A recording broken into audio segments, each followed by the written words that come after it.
You're not easy on yourself in this show, are you? No. You know, as an alcoholic, I talk about, some warning signs, like DUIs in a cul-de-sac, things like that.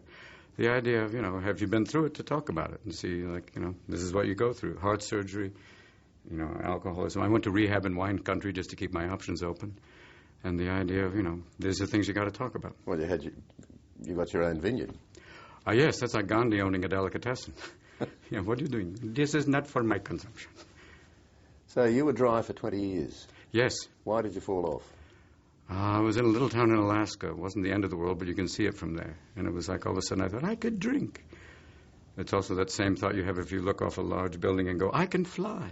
And within a week it was like, gone, And now, I realize I can't. So that was the gift, How vividly can you remember falling into the trap in the first place with cocaine and alcohol? I don't vividly remember anything from that. It's like there is this thing for alcoholics called a blackout, which isn't really a blackout. It's more like sleepwalking with activities. And I believe it's your conscience going into a witness protection program going, you're about to have sex with a hobbit. I've got to go now. Good luck. I'm checking out. I'm leaving the body on, but we're not going to remember anything. Good luck to you. Take care. But do you remember getting into it? Getting into it? No. Was I it a remember gradual thing? Or? Yeah, it was very gradual. It was just, and you're off, Oh, yes. You're off and running. And then the alcohol kicked in and decided, and then eventually you realized, I can't. I remember stopping it on my own because I was about to have a son.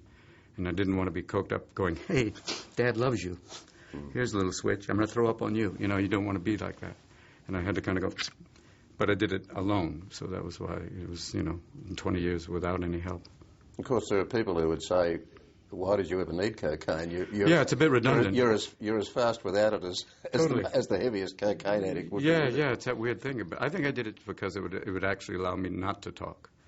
It was like, reverse medication. Why they give Ritalin to hyperactive children is that idea of kind of, oh, okay, I don't have to talk to people. It just kind of shuts you down, which is a, word self-medication. And I've read that your friend John Belushi's death from an overdose was... That scares you. A bit of a rude shock for you. Totally. And that, but more importantly, my son. I think that was the beginning of kind of, thinking outside the box of you've got a responsibility and it's more than you. How hard was it to break the grip the second time around? Not hard once you go to rehab. I mean, rehab really? is, that's the beginning of kind of, the idea is you got to surrender. You got to just say, I can't do it. Because, I went to rehab with a lot of doctors and psychiatrists. And the more intelligent you think you are, the harder it is to let go. You think, I've got a solution. I'll just drink a little bit. It's like saying, I'll just partially circumcise myself. I'll be fine.